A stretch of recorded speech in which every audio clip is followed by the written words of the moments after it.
Ladies and gentlemen, boys and girls, it's Primetime 99. Alex Stein coming to you live from Las Vegas, Nevada. We are in the epicenter of Sin City, baby. Things are going to get weird on this episode tonight. We got Major League Baseball legend John Rocker, and we're going to be hanging out with the Fish Tank crew. You don't want to miss what we're about to show you. Let's have some fun.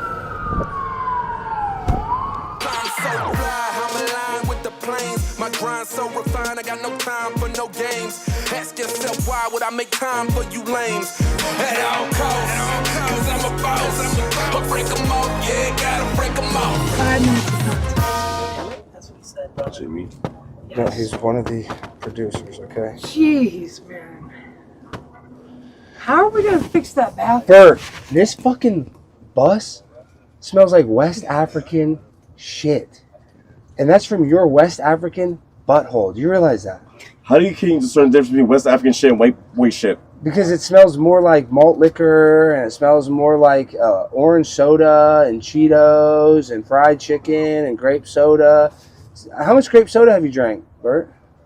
Oh, how much grape soda did you have? Only like the half bottle that Mizzy gave me. Yeah, so you've been drinking. How did I know that you're drinking grape soda? Because it smells like grape soda out of a West African's butthole. Okay, that's why.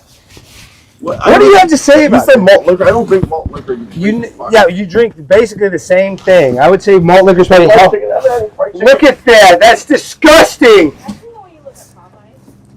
We haven't gone to Popeyes. Every time we drive by when you point it out. Because Popeyes was a place I used to go to a lot when I was in Jersey. Yeah, no shit. Oh, Burt, and your dad said he's really proud of you that you've come around on Trump. What is my dad's name? Gary. Liar. It's Apu. It's Gary Apu. I just call him Mr. Apu. I don't know your dad. I couldn't read his name. What is it, like Galakala? It's too many damn letters. I think my dad's name is too many letters. Because it's... Burt, do you think I'm just making this shit up? How do I know everything about you? Well, you didn't make up the Trump phone call bullshit. That was Donald Trump. Oh, fuck you. That was Donald Trump. They don't want you to know. That was Trump. Well, you made you just made it clear that was Trump. You made it look like total fucking jackass on fucking air talking shit about Republicans and Trump. But you did that 180 and everybody loves you now. You're a conservative icon. Well, a gun. Well, I didn't. Oh yeah, it was fun to shoot the gun, and then a woman was really nice, BB, who taught me how to shoot the gun. Shoot it at an angle. You shot it the right way. Dude, he was fucking telling us about his perfect like female hooker, and it was basically the motherfucking chick that was helping him shoot the gun. Yeah. Is it like a Stacey's mom type of white woman type of chick? I chose a female. So if that gun range bunny came over here and was like, "Birdie boy, let's have a good time," would you be down to let her pull your trigger? I mean, if she was into it, it's totally consensual, then yeah.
Oh yeah, and your Twitter is disgusting. I told you I was disappointed. You know, Burt, your ex, Burt Obang, is disgusting. You're gonna have to delete a lot of that stuff when you get access to your phone again.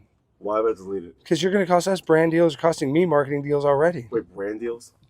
Yeah, brand deals with brands that don't want to be with black gay porn stars. Yeah. Bisexual. I'm not here to argue about your sexuality. Okay, whatever. I'm trying to get you brand deals. Fine. So what do I need to do to get the brand deals? Those videos of you jerking it and all that stuff. Well, isn't that already out there? Like, I know, but not on your. You should be charging for that shit. Why are And why don't you have an OnlyFans? Because I like to show off how sexy and hot I am. I mean, that sounds narcissistic. Well, yeah, I mean, no, I know it sounds narcissistic, but you know, I like people seeing how hot I am and watch me fuck on camera. That is so gross. You gross me out every time we talk. And I love you, Burt. I think you're like instrumental to the show, but I'm gonna be honest. you never cease to amaze me. Fans, but like you guys are fucking boring if you're doing it for free. Well, I mean, it may charge eventually was have more content. It's just like Burt, let's just be honest, buddy. You're the only one out of any of us who would get paid to fuck. okay. Well, the girls probably could get paid too. No, I'm just kidding. She's sick. She's an ugly vegan.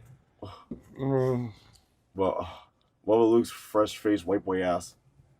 I'm sure there are lots of like guys who. Yeah, you guys from Ghana. Yeah, a bunch of West Africans would love to get in there. He's not able to do that. He makes money off his body. And Burt, I thought he cared about the show as much as like nobody cares as much as you. Nobody cares as much as you. No one, and plus you can't be saying, dude, I'm not gonna get paid to fuck. I get paid to appear and do shit for people. Can we get back Jeff? I know he'll probably suck some dick for like. Jeff is an addict. He's a thief and an addict and He's got diseases. You're just gonna cut. He's not doing good. Okay, like. You'll get venereal vaginosis. Okay, like, I feel like I make me alone to like gamble to really that much to do all that sex work. How many hours? How many days or hours we have to do all this shit? Like 10 hours. So I'm supposed to fuck all kinds of bros and gamble like shit in just 10 hours to turn $1,100 to fuck. What is this?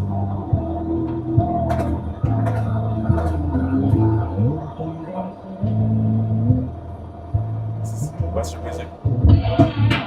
Ladies and gentlemen, we have an absolute legend. This guy was drafted to the MLB, Major League Baseball, out of high school. He had a very storied Major League Baseball career. He got canceled before people were ever getting canceled. And then this man came on a reality show called Survivor. So he's not just an incredible baseball player. He's not just an outspoken patriot. He's also a reality TV star. We welcome on the one, the only, John Rucker. John, how are you doing, my friend? Which is what I aspire to be for Major League Baseball, is to be a reality TV star and a social media influencer. Instead of my shirt saying liberals are pussies on it, it should just say I am a pussy on it. Is what it should. Okay, John, I don't just. And I love it. I love it today. No, you go ahead, please. What's that? Oh, can you hear me? Is my internet connection okay? I can't. We haven't been on long enough to tell, but I love it when like the 15, 18-year-old kids walk up like, "Hey, aren't you the Survivor guy?" Beat it, punk. Yeah, I'm the Survivor guy. Fuck off. Yeah, I'm the Survivor guy of that generation. So, yeah, I kind of also did play in the big leagues for a long time in World Series and shit like that. But yeah, I'm the Survivor guy. Thank you. Well, John, I always say that teasing because, I worked in reality TV. I worked on the show Cheaters, and, I actually like reality TV. But, obviously you're much more famous for your baseball career. I mean, that was just, I tell you, though, as far as reality goes, I did the first year of Pros and Joes. Mm-hmm. That was a shit ton of fun. That was so much fun. It was me and Clyde Drexler, Billy Goldberg was on there, Morton Anderson. I think who else? Lisa Lobo was on there.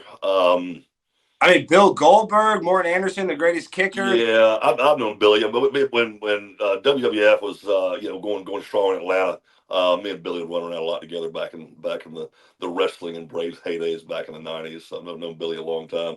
And you were in Atlanta. Wait, you were in Atlanta, so did you deal with any of the Turner people? And you were there in the 90s, so that was probably a badass time to be in Atlanta. Ted owned the team, so yes, I dealt with the Turner people. That's what I'm saying. Ted would walk through the clubhouse. I don't know, once a month, 2-3 times a month, maybe, on booze and lewds or whatever the hell Ted takes, because Ted's not fucking in his right mind half the time. Would walk through the clubhouse and go, "Hey, Rock, when you come wrestle for me?" He'd yell across the country, "Come wrestle for me!" Like, that's your old Ted. I probably wouldn't let me do that, but You're telling me Ted Turner would ask you to get in the ring, John? You're saying that he would, and he was on lewds too. In his sort of sober, sort of very not sober mind at about 5:45, 6 o'clock as he's walking to the owner's box, walked through the clubhouse, down the tunnel, out in the owner's box, and he was screaming, like, "Right, I need to come wrestle for me." Because Ted obviously owned WWF as well. So, yeah. So and that even Ted owned the team for, I don't know, 30 plus years. So No, he's good. I like playing for Ted. you did, because there's a lot of conspiracies that he's kind of one of these, like, I don't know if he was a billionaire, but you know how a lot of these billionaires, they buy a lot of property, like Bill Gates, and they're doing weird stuff. They say Ted Turner built the Georgia Guidestones. You ever hear that conspiracy, John? He built what? That he actually paid for the Georgia Guidestones, and those are those big rocks in the middle of Georgia. And it said that they want to reduce the population to 5 million people or 500,000 people. And they recently got torn down. It was a big conspiracy. They always said they could never tell who paid for it because they did it through so many LLCs and however they bought the property. But there was always a conspiracy that it was Ted Turner that paid for those Georgia. Did you get any? I have to admit, I'm totally uneducated on what that is. I've honestly never heard that. I watch a lot of news. But yeah, if anything weird and kind of like new age sort of wacky, I wouldn't. You're if Ted is in one of your top 3 guesses, you're probably pretty close. He's a little different. He's a little out there. So he was, but I did another good story too, and not the least bit a fan of Jane fucking Fonda, that fucking liberal fucking pile of shit. But it is a little I don't know how you say flattering, I guess. At the Ritz-Carlton one night, this is probably my 3rd or 4th year with Atlanta, and walk in the lobby of the Ritz because we're gonna just hang out at the bar there.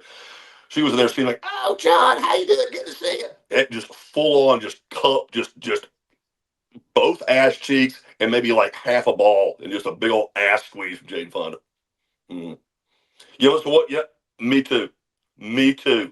That's a lot. I smell a lawsuit. It's a lawsuit for harassment right there. Yeah, I get my final by Jane Fonda in public. Yeah. And it's tough because all these baseball players, Trevor Bauer got canceled, but these women. I actually interviewed that Lindsey Hill girl. She showed me some text messages. We don't have to get into that, but it's tough when you are a star athlete. Did you have any girls try to take advantage of you and say, misrepresent how your night went? I have been so fortunate. I mean, I've been so fortunate. I mean, no like fake pregnancies, no, just obsessive stalking. No, I've been very fortunate. I mean, I've had some girls I've been with that have been a little bit hard to handle. But nothing really dramatic, nothing really crazy, nothing, cops showing up to take somebody to jail, nothing, nothing too, I've got some stories, but nothing like, outrageous and like you might or might not, you better fucking lawyer up, nothing like that. So, well, thank goodness. Fortunate. Okay, now this is the first hard question. John, I know you've been in the scene, but you're a Twitter sensation. Where have you been? Why haven't you been tweeting more? Where were you in 2016 and 2020 when we really needed you? Because now your Instagram account is your Twitter account's one of the fastest growing accounts on the whole platform. I think it was a missed opportunity that you weren't tweeting earlier, John. That's $100,000 in like less than a fucking month. Like, yeah. I don't know. I just kind of lost interest, and I was doing a good bit of it, and honestly, one of my favorite things to do. Go to TarantinoMerch.com, and do you get 10% off with the code BLIMP10? You do that? Heidi can do that. Heidi's going to take 10% off with BLIMP10. So go to TutTarantino.com. All right, guys. And one of the reasons I got off of Twitter to begin with is because when CBS invited me to be on Survivor, that's how I never wanted to do Survivor, but CBS in 2014. This is in 2014. 2014, right? Yes. So they invite me, and one of my hobbies, I usually have cocktails about every night. That's kind of was end of the day. Let's have a cocktail, watch a football game or something, and one of my favorite hobbies, for about 2 or 3 years, will be to have my evening cocktails, smoke a cigar, and just get on Twitter and just fuck with people. I mean, just undress them, heckle them roundly. That was my favorite. And not even borderline. I mean, some fucking shit like, yeah, probably should have said that. Fuck, it's already out there. And so how, even with employers, with, networks that are trying to keep some kind of reputation, don't want to get, boycotted, et cetera, et cetera. I know in CBS, even though they invited me, it was still kind of a process, like a vetting process, because it was between me and Bill Romanowski. They invited Bill as well, and they ended up choosing me over Bill. And so I deleted that Twitter account because I'm like, all I need is for these vetting folks at CBS to read some of my Twitter shit, and that'll be the end of that. So that's why I deleted my Twitter account. do that forensic audit on their social media even back then to get on such a big show, CBS. But you beat out Bill Romanowski. Why not put 2 pro athletes? And Bill Romanowski is one of the most famous football players, played for the Broncos. Yeah. Why I don't know. I don't know Bill, but just seeing Bill, he just seems kind of a little quiet. I'm pretty obnoxious and got the gift of gab and love Bill, tremendous player. He's obviously been in a few movies and things like that, and but he just comes across maybe as someone that just is not quite the shit talker I am. And obviously, the reason I was set to be on Survivor was to stir the pot. Homophobic or racist, like in your past. Come on. If you were a man, I would knock your teeth out. Just my presence alone is gonna that's must see TV right there. How is this shit show gonna go down? So and that's what reality TV is. It's about the shit show. So and they want you to be the villain. I was on a show. I got kicked off too pretty early because I was supposed to be the villain. It was called Glass House, and it was ABC's ripoff version of Big Brother on CBS. Uh-huh. So I was on a show like that, and the producer just lied to you. Then I went through that vetting too, where they do the audit. They looked at every Facebook post, everything. Yeah. But my stuff wasn't too controversial. But when it comes to forget about TV, and a lot of people say I'm anti-LGBTQ, but that's impossible, John, because I'm a Dallas Cowboys fan. So obviously I'm pro-LGBTQ, being a Cowboys fan. So, but my point is, Jimmy Johnson went on the show, and this is our last, about Survivor. He didn't do very well either, and he's a Hall of Fame football coach. So I think it's hard to be a celebrity going against, semi-normal. I'd never watched Survivor, and of course when they invite you, like, have you ever watched it? Oh yeah, I'm a huge fan. Huge fan. I think I'd watched half an episode like 10 years earlier. I learned everything about Survivor when I was playing with a guy named John Burkett. John played 12, 15 years in the big leagues, and John was a huge Survivor fan. And so nights John wouldn't be pitching, he'd be in the clubhouse watching Survivor while the game's going on. So, and I would come to the clubhouse and kind of stop for a couple minutes and, hey, what's this fucking show? And that's about the extent of me watching Survivor. I will tell you though, for being on reality and you being a part of reality TV, how staged is reality TV? How staged is reality TV? With Pros and Joes, we'd have multiple takes for reality TV. All right, I want you to say it like this. When he said it like that, I want you to do this. And it was very well scripted. And we would do multiple takes, where we were supposed to say something to the Joe, and he was supposed to react in this way, and it wasn't just off the cuff and just let it fly and see what happens. And I assume Survivor would be the same way. Fucking bullshit. Survivor is legit. And the one stat, I lost 21 pounds in 11 days. Fucking legit. Yeah, and so I got voted off. Like, thank Christ, get me the hell out of this place, man. Yeah, I'm done. And the white rice when you were on the show is only white rice? Yeah, white rice and coconuts, and we had a tamarindo tree. So I ate a bunch of them damn things. Sea snails. The whole time you eat all that damn coconut? Isn't that a diuretic? 11 days. I shit once. And after that, I'm like, that's it? That's all I got? Really? That's it? Yeah, one time in 11 days. A very regular shitter, too. Yeah, once 11 days. That's you eat 200 calories a day. I'm 250 pounds. Your body's more 200 calories a day.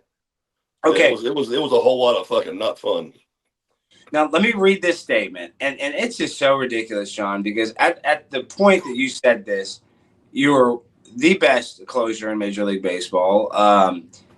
You said, when asked if I'd play for the New York Yankees, and I don't even think this statement is controversial, I'd retire first. It's the most hectic, nerve-wracking city. Imagine having to take the 7 train to the ballpark, looking like you're riding through Beirut, next to some kid with purple hair, next to some queer with AIDS, right next to some dude who just got out of jail for the 4th time, right next to some 20-year-old mom with 4 kids.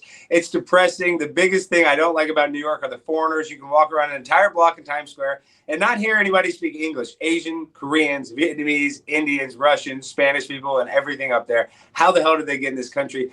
I feel like that's not even a controversial statement today. The comment about the gay people, that's a little much right there. Yeah, you probably don't even hate it. And with everything else, because what wasn't printed was about the assimilation factor or the lack of assimilation factor. Yeah. Can't speak English. Yeah, it's not that you can't. It's you don't make the effort to fucking learn.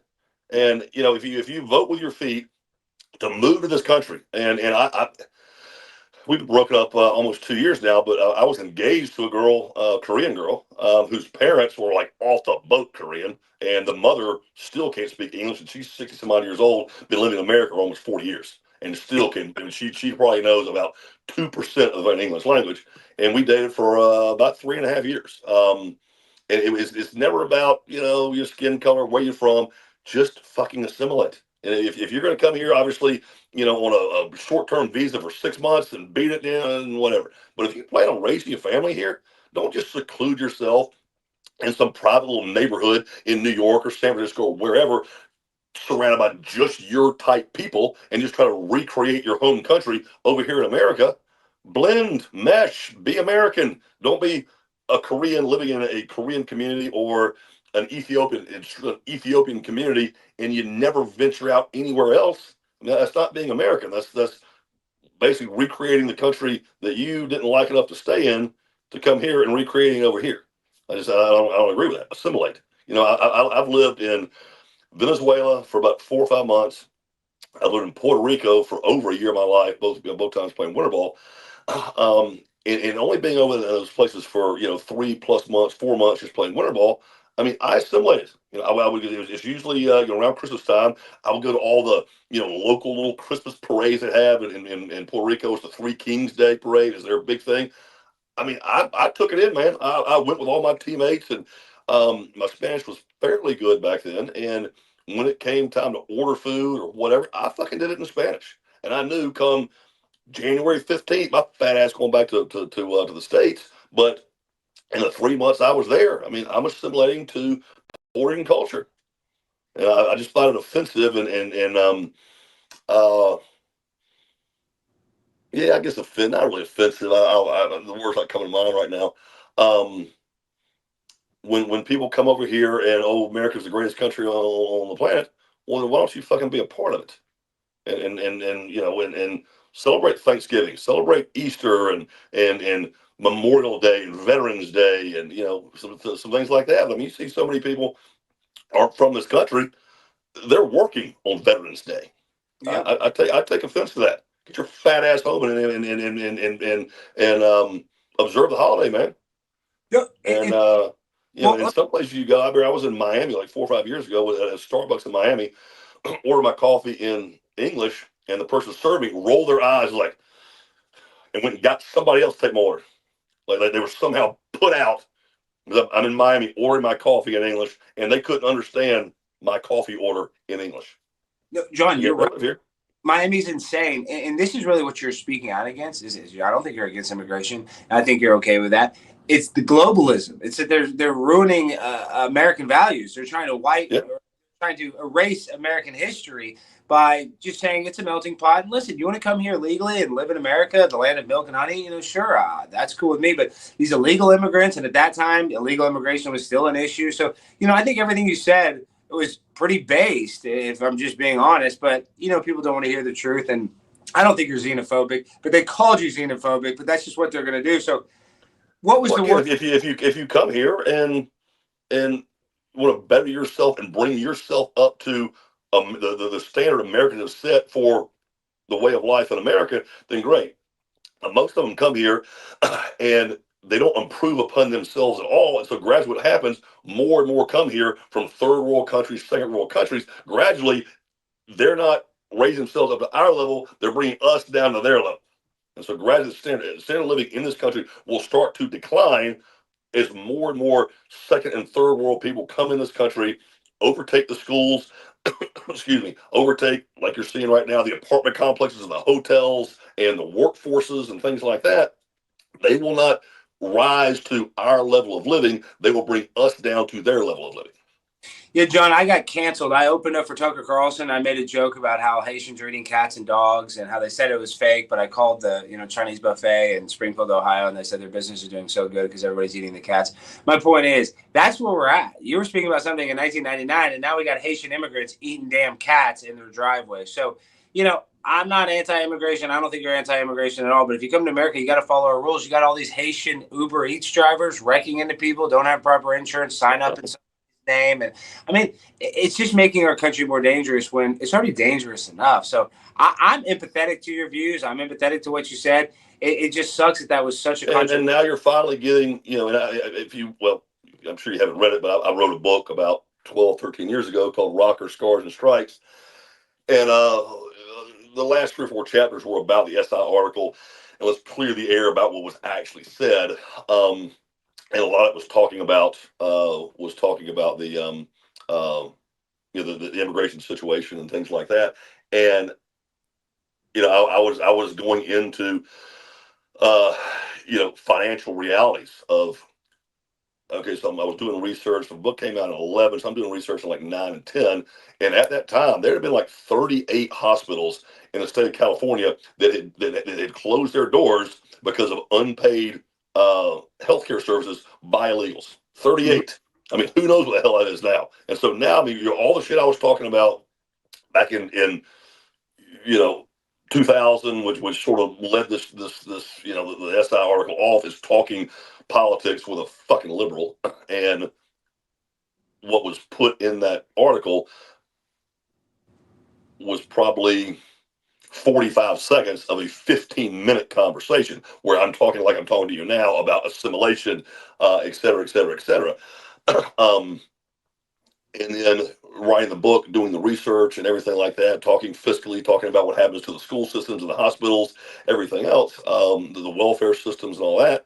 And it was, kind of had my balls busted a little bit about the book, and those comments and those stats and things like that. But now you're seeing what I was talking about in 9 and 10 on fucking steroids. And now a lot of fucking blues are coming over and like, yeah, all right, enough. I mean, Mayor Adams up there in New York. I mean, liberals he can be, but he's like, yeah, we got to decide. I know we want to be, sympathetic, empathetic to apply to these illegals, but shit, enough's enough, man. And yeah, I mean, what I was talking about, not to say I'm some, prognosticator, but 10, 15 years ago, and seeing these kind of things, and like, if it doesn't stop, it's just going to keep getting worse and worse and worse.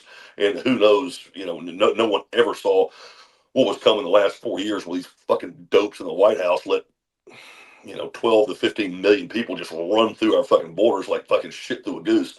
I mean, how do you ever think that's a good idea? I mean, I get it. We want to be empathetic to people that through no choice of their own were born into a pretty shitty lot in life. But I mean, goddamn, like they say in Caddyshack, the fucking world needs ditch diggers too. So at some point in time, you got to stop feeding stray dogs, man. You'll end up with a damn fucking yard full of them. And they don't talk about the sex trafficking, the drug trafficking that's all connected to it. It's just a whole terrible thing. Okay, I only got you for a couple more minutes. Now, Danny McBride created a legendary show, Eastbound and Down, and he even said that the character was more or less, I think what he said, more or less based on you, but it was definitely based on you. I loved that show. Do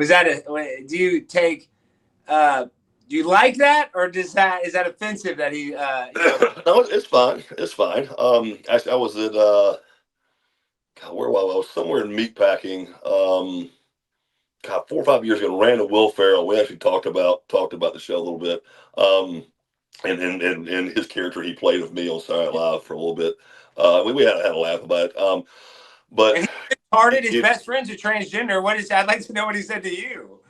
What's that? His best friend, he just made a documentary about it. His best friend's transitioning. He's like a 70-year-old guy transitioning to a girl. So was he all lived out, and was he, No, it was fine. It was like 5, 6, 7 years ago. We talked for 3 minutes. We're at Park and meatpacking. So anyway, but yeah, for if you're ever in, or if you ever want to create, trivia questions for like a Monday night trivia at your local bar, fucking piece of trivia. I was born in, and this is not Bellevue Hospital in fucking New York where they birth 1 million fucking kids a year. This is Statesboro, Georgia in 1974, Bullock County, South Georgia. That's where I was born, 1974. Guess where the fuck Danny McBride was born? The same Bullock County Hospital, Statesboro, Georgia, 1976. We're born in the same fucking hospital. This little podunk fucking nothing hospital that births like 8 kids a year. Yeah, we're born in the same hospital in the mid-70s. That's why he was able to emulate you so much. Okay, and then why did he's a fucking South Dakota redneck too. Yeah, and we love rednecks. I'm in Texas. Has a wonderful mullet. He had a great one. That show is so good. Now, last thing, how did you decide your signature walkout? I guess it's not technically a walkout. And did you start doing that at the beginning? You couldn't do that in AAA. I mean, how did you get the balls when you started pitching really well?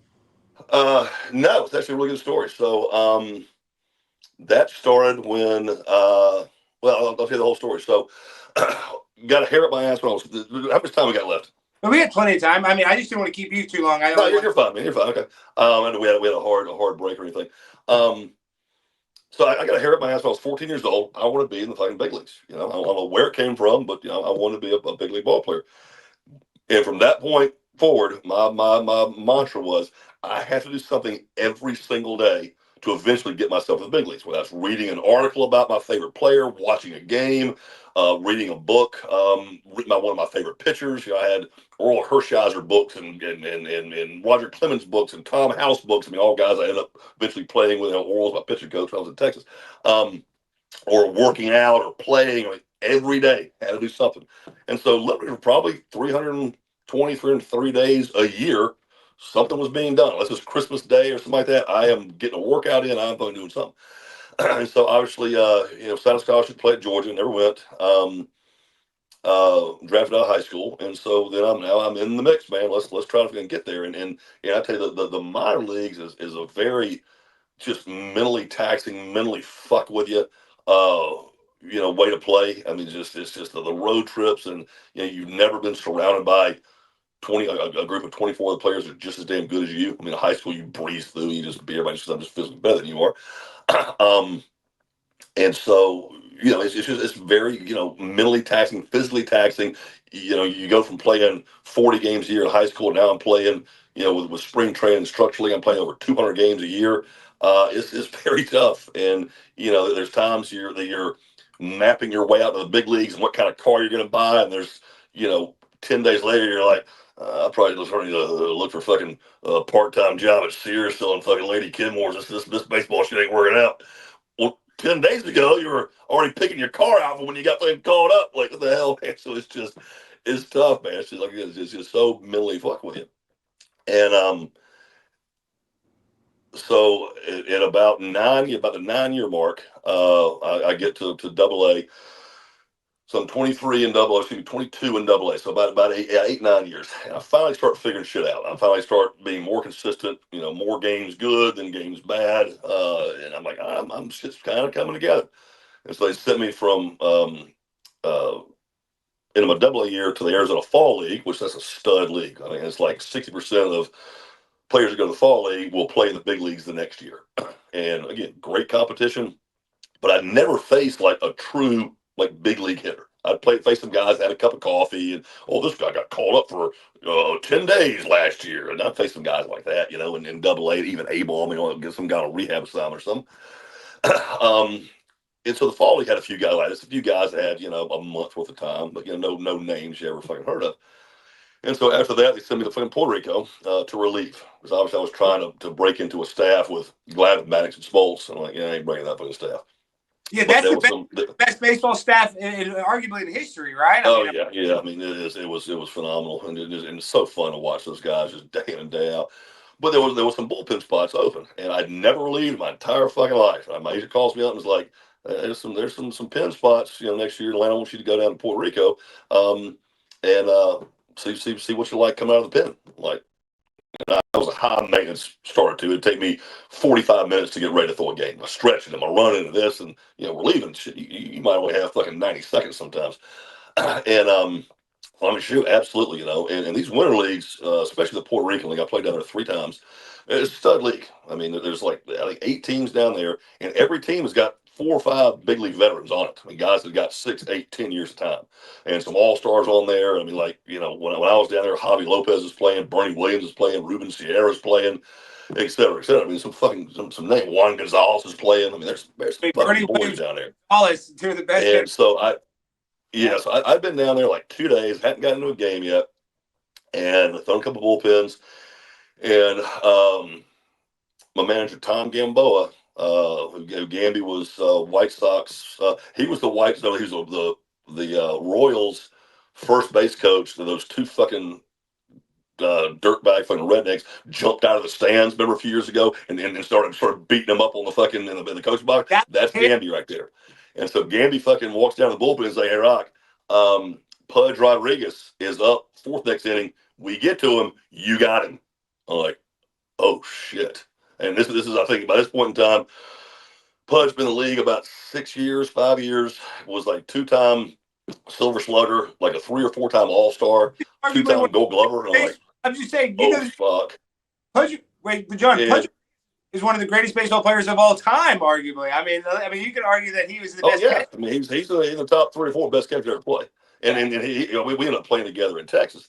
And but that was, I mean, immediately, cool sweats in my palms. I'm like, oh shit. And I'm like, I'm getting ready in about 120 seconds, 3-4 minutes to find out if I'm going to back a player. I'm ready to find out here in about 5 minutes if the last 10 years of my life have been fucking worth it. Or I'm going to go out there and just get my ass handed to me by one of the best hitters in the fucking American League right now. And I'm down there fucking humping, getting loose. And first guy gets on, and I'm like, well, there's nothing double play. We're getting a Pudge. Guy steals second. Nobody out, guy on saying, well, there ain't gonna be a damn 2-ball now. So I'm like, I'm getting ready to fucking, find out here in a couple minutes if the last 10 years of my life chasing this dream to be a big leaguer was a I guess a well-intended effort or it was a waste of my fucking time. And sure enough, 1 out, 2 out, guy on second, Gamby goes to the mound, raises that fucking left hand, and without even thinking, just turned around and just a fucking shot to the mound. And just never thought about it, but just sprinted to the mound like we're getting ready to find out right now. It's time to get going. And it just kind of stuck. That's where it came from. Just pure adrenaline, from a 23-year-old kid getting ready to find out if he's good enough playing the big leagues. And I ended up punching Pudge out on 4 pitches, a slider, back foot swinging.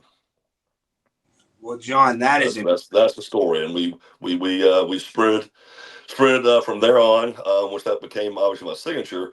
What would suck though is the fans liked it. I still have people to this day, man, I just love watching you run a bullpen. And so I always felt obligated because you're kind of a showman when you're in the big leagues. You're going to put a show on for the fucking fans.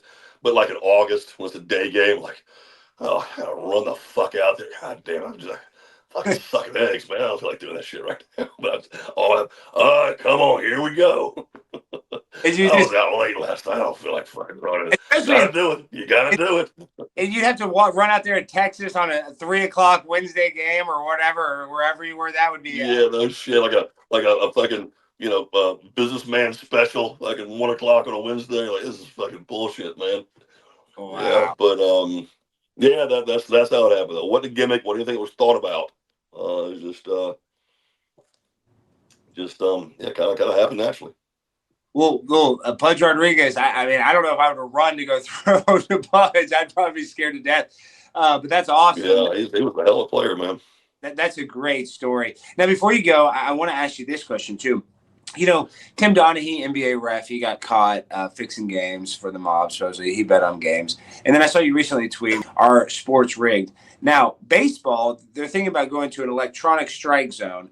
For me, I think that would probably change the whole character of the game, but it would probably be more fair. My point is, I do think Major League Baseball is rigged. The Astros cheated. Other teams have been cheated. I know this sounds crazy, John. Cheating and rigging, two different things. Well, then why didn't they the Astros cheated in getting an unfair advantage by using the center field camera and all that. Rigging is when the teams what's that before the game be like and you really can't. I mean, John, I guess you could potentially tank plays in the field and shit like that, but to say, okay, I'm going to come up in a 6th inning to hit a home run. You can't do that. Hit home runs. You're probably not. You're probably not. You can't do that. But who's that Major League Baseball ref that stinks? I think he's retiring this year. He's the worst. Oh, Angel Hernandez. Yes, dude. You think Angel Hernandez? I mean, I'm not saying he's crooked, but dude, that guy sucks. Took the fucking envelope. He might take a few envelopes. Yeah, that guy was fucking. He was stinking back when I played. I'm saying. They go back and they measure the electronic strike zone or however they do the graph. He's calling everything every ball is a damn strike and every strike's a damn ball. Doesn't even make sense how wrong he is. It's almost like it had to be intentional because you can't suck that bad accidentally. You just can't. But he somehow did it for a long fucking time. Yeah. Yeah, I guess I'd like to see that. I know I used to love, after I became a veteran, I used to love getting my, 3 or 4 inches off the plate. I know I like that. Yeah, but I think they're already trying it out. I think in some of the independent leagues. So eventually it'll get there. But you do have to overcome. Well, I think you will. You still got to have a home plate umpire because plays at the plate and things like that. It's really going to come down the umpires union, pretty stout union. That's the reason Andy Hernandez kept his job so damn long. Is the union has in their bargaining agreement you can't fucking fire a guy for performance, which I don't know who the fuck decided that was a good idea to agree to it. But their union's pretty strong, so it's just going to have to go through their union. If their union doesn't want it, it's going to be hard to get pushed through. Well, John, you're a legend. I'd love to speak with you again. I just want to tell you, you need to keep it up on Twitter. I know that you had to kind of take it down, the reality TV gimmick and all that, but I'm telling you, you're a force to be reckoned with, not just on the baseball field, not just on the diamond, but on the Twitter diamond. And, man, I really appreciate you making time. And I guess last thing I'll say, though, did you ever throw at a guy? Did you really ever get any pleasure out of throwing out a guy? I'm sure you had to throw out. Of course, yeah. That's something. Tell me your best throwing out a guy story, though, if you real quick. All right. This is actually this is how when you get older, you look back, and you're like, God damn, fucking teenagers just dumb as shit. I never threw at a guy in the big leagues because most of my big league games, pretty much all of them, 1-2-run lead, and the last thing I needed was more base runners. So I didn't ever throw at a guy. No, I take that back. I did throw at Jim Leyritz. And I threw at Jim Leyritz because of the home run he hit off Wohlers in '96. Wow, that's what I threw at him. And like in 2001, I played that's the Wohlers home run 5 years ago. I'm so mad. I was so fucking mad that Will got that jack. But anyway, so me and a guy named Damian Moss. I don't know if you remember Damian. Damian, he got a couple of Atlanta. Damian Moss in San Fran. Lefty pitcher, and so came with the minors together, and this guy named Brad Fulmer, and Brad is, I'm South Georgia guy, Damien's Australian, and Brad is a Southern Cal kid, looks Southern Cal, like big old jacked up arm and shit, and got the shaved head with lines in it, wears the big Oakley glasses and stuff, and I mean he looks the fucking part. He was a Cal State Fullerton dude, fucking play. He got 8-9 years in the big leagues, and he was drafted by the Expos. And so we shared a spring training complex with Montreal. And so I'm in spring training, I'm in structure league, all that. So we faced the Expos a lot. And we played all these little minor league, pee-wee little minor league guys. We played on what's known as the backfields. And the backfields, you got home plate, and then about 10 feet behind home plate is an damn fence. They're not big, big foul territory, big league dimension kind of thing. And Damien and I, we just didn't like the way Brad Fulmer carried himself. We didn't like the way Brad Fulmer's hitting stance was. We didn't like Brad Fulmer's antics when he hit and when he just was on the field. That fucking guy, I don't like that fucking guy. Never met him. Just look at him. Just look at him. He's gotta get ditched. Fucking look at that fucking guy. Me and Damien would routinely during spring training games and structurally routinely throw at his ass. I mean, he had to know. I mean, yeah, you're 19, 20 years old. Your command's not the best, but you're not slinging 3 straight fastballs right behind some fucking dude. And the reason I tell you the fence is only like 10 feet behind the plate, sometimes the ball would stick in the fence. And, at 19, 20, I'm still bringing up there 90, 94, 95 miles an hour. I might want to get plunked by something like that. And Damien was about the same. And we did this for a couple of years. And I probably plunked him a good 4 or 5 times, threw at him another 3 or 4 times where I never got him. Had to know, fucking obvious. So years go by. I'm in the business with Atlanta. He had been traded to Toronto. I closed the game. After the game, me and my strength coach, Frank Fultz, were in Toronto's little weight room there, getting my post-game workout in. Just me and Frank. It might be like an extra inning game, so it's like fucking 12:30, 1 o'clock in the morning. We're still there at the yard. Door opens. Here comes Brad Fulmer. I was like, oh, no. Oh, here we go, man. Here we go. He walks up, John, how you doing, buddy? Man, you look great. You know, I hadn't seen you in years. Man, how's things going, man? You're throwing well. I'm like, oh man, he's fucking nice. I feel like a dick, man. He's a fucking nice guy. What an asshole, this dude. Yeah, but could not have fucking been nicer. Oh, I just feel like such a shithead too. Like, you know, I used to throw it. You know, like it was my job. You realize that, right? And of course he did. But I told Damien. I called Damien. I was like, guess who I saw in the fucking yard last night in the weight room? Like Brad Fulmer was like, oh, did you want to kick your ass? I'm like, no, he gave me a hug. Like, oh, he's a nice guy. I was like, yeah, he's a fucking nice guy.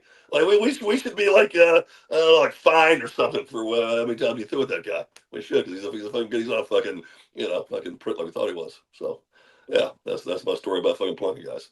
What a great story. And, you know, I we don't have that much time, but just a quick one. I was on this reality show with Bobby Flay, this cooking show, and I got kicked off when I shouldn't have, because I said this stupid statement. I said this girl had a bad relationship with food, and she had like this anorexic storyline. Long story short, I get kicked off the show. I do an interview, and in the Times Picayune, the New Orleans newspaper, I talked bad about Bobby Flay, and I got a cease and desist from Food Network, and they said, don't talk about Bobby Flay, don't do any more interviews because it reveals the show, yada, yada, yada. A year later, my dad calls me at North Park Mall, a big mall in Dallas, says, get your ass to Williams-Sonoma. I'm like, what's at Williams-Sonoma? I have no idea, but he sounds all serious. I drive straight there. There's a line out the door. I'm like, what the hell's going on? My dad's like, it's Bobby Flay. I want you to introduce me to Bobby Flay. And I'm like, holy shit, I trashed him about a year ago. And this, got the cease and desist. We waited in line about 45 minutes. As soon as we walked in the place, he could not have been nicer to me, John, just like your story. That taught me a lesson, too, just like how he taught you a lesson. The best way to kill a person is with kindness.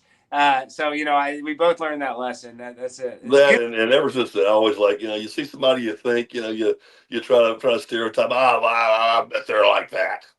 Maybe, but maybe not, you know, but you can't judge a book by its cover. You can, because that's why books have covers, but not always. You know, not always. So I like that caveat. That's why they have. Well, John, I'd love to speak to you again. You're a legend. You played with the greats. You've won, you know, the greatest game, the greatest prize of all time. Or did you lost in the World Series though? Actually, yeah, I got the consolation prize. Yeah. Damn Yankees. But this is the thing. Playing in the World Series, the Rangers had two of them here, and they lost both of them. Then they finally won one. And I'm good friends with Derek Holland. I know it eats him up that he didn't win the World Series. I'm good friends with Derek. How much does it eat you up that you didn't win it?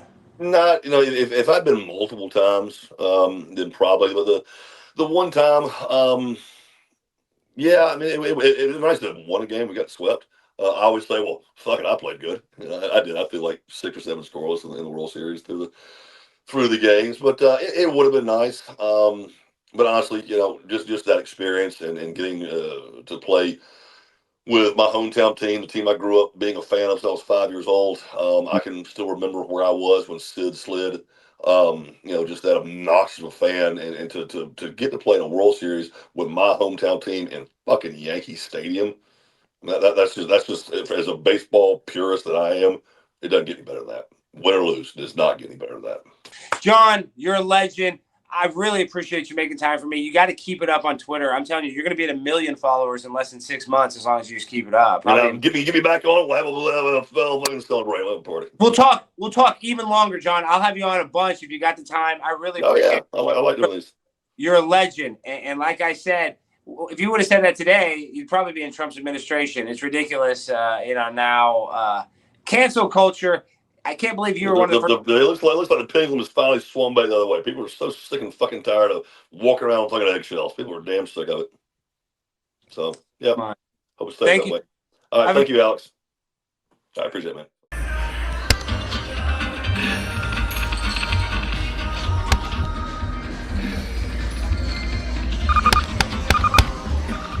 Well, folks, that's all my money.